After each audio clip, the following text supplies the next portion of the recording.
नमस्कार शेतकरी मित्रांनो, आपण सर्वांचे पुन्हा एकदा या यूट्यूब चॅनलवर स्वागत आहे। जसे की आपणास माहित आहे, मी पोस्ट सुद्धा केलेली आहे यूट्यूब चॅनलवर की माझं हे कमीत कमी नाही म्हटलं तरी 1 वर्षानंतर आता हे दुसरा व्हिडिओ होणार आहे। पहिला व्हिडिओ आपल्या यूट्यूब चॅनलवर अवेलेबल आहे। ते पहिला व्हिडिओ एकदम जबरदस्त आहे, धाकड आहे, ते तुम्ही व्हिडिओ पहिले बघून घ्या। त्याच्यानंतर हे व्हिडिओ बघा किंवा या व्हिडिओच्या नंतर तुम्ही ते व्हिडिओ बघू शकता।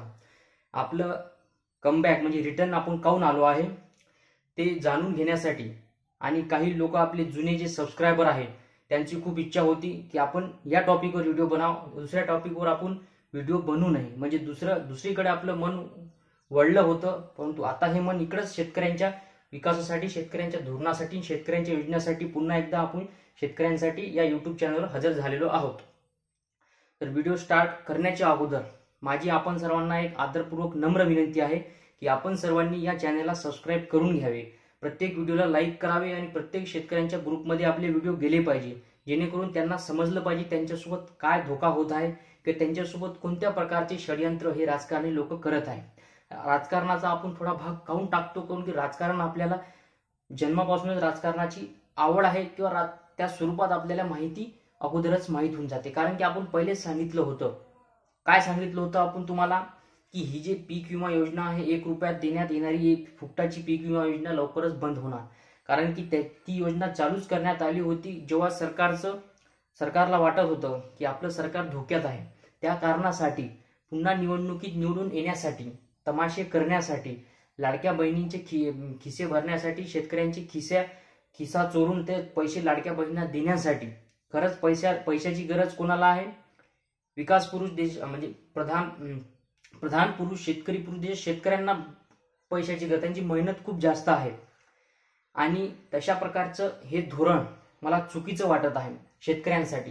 ही पीक विमा योजना चांगली होती, शेतकऱ्यांना स्वतः क्लेम करता येणार होता, परंतु आज जे हे GR आलेला आहे नवीन, खूपच मोठा असा GR आहे। तेवढ्या GRचं आपल्याला काही घेणं देणं नाही। आपल्या जे थंबनेल आहे तुम्ही बघितलं असेल, त्या थंबनेलनुसार फक्त आपल्याला एवढंच सांगायचं आहे की यंदाचा जो पीक विमा आहे तो फुकटात नाही आहे, तो तुम्हाला पैसे भरून विमा भरावा लागेल। कोणत्या पिकाला किती रुपये हेक्टर तुम्हाला प्रीमियम भरावे लागेल त्याची सुद्धा संपूर्ण माहिती आपण एक सेपरेट व्हिडिओमध्ये तुम्हाला देणार आहोत। परंतु आता पीक विमा भरायचा की नाही हा सर्वात मोठा प्रश्न आहे, कारण की 1 रुपयात पीक विमा योजना ही बंद पडलेली आहे। तुम्ही कदाचित विमा भरलाय बी तर तुम्हाला खूपच हेलपाटे घ्यावे लागेल, म्हणजे तुम्ही जे क्लेम आहे ते क्लेम सुद्धा करू शकत नाही। जे ट्रिगर पॉइंट असते, अतिवृष्टी असो, जे इन्फेक्टिशियस डिसीज असो किंवा अन्य कोणत्याही प्रकारची हानी ज्यामुळे आपल्या पिकांचं नुकसान होते, तेव्हा आपण क्लेम करत होतो 72 तासात क्लेम सुद्धा केला आहे शेतकऱ्यांनी। त्यांना एवढं नॉलेज सुद्धा नसतं तरी त्यांनी धावपळ करून पुरात जाऊन क्लेम केलेला आहे। अशा प्रकारची परिस्थिती मी सुद्धा बघितली आहे, मी सुद्धा असे क्लेम केलेले आहे। शेतकऱ्यांचे क्लेम मी सुद्धा करून दिलेले आहे आणि माझे वैयक्तिक क्लेम सुद्धा मी अशा प्रकारे केलेले आहे। परंतु आता त्याचं काय, एवढी मेहनत घेऊन सुद्धा तुम्ही शेतकऱ्यांच्या उरावर बसलेले आहे, तर पीक विमा भरायचा का नाही हा सर्वात मोठा प्रश्न आहे। तर पीक विमा भरायचा का नाही अजून थोडं थांबा, 10-15 दिवस काहीतरी त्या GR मध्ये बदल होऊ शकते। अधिवेशनात पीक विम्याचा मुद्दा उचललेला होता, तर थोडंसं तुम्ही वेट अँड वॉच मध्ये राहा। आपण तुमच्यासाठी नेहमी हजर आहोत। पीक विमा भरण्याच्या अगोदर आणि नंतर सुद्धा मी तुमच्यासाठी अवेलेबल राहणार आहे। तर व्हिडिओ शेवटपर्यंत बघत चला आणि मला फॉलो करत चला आणि चॅनलला सबस्क्राइब करून घ्या, जेणेकरून तुम्हाला अचूक अशी माहिती या यूट्यूब चॅनलवर नेहमी मिळत राहील। भेटूया नेक्स्ट व्हिडिओमध्ये, तोपर्यंत आपली स्वतःची काळजी घ्या। धन्यवाद शेतकरी मित्रांनो।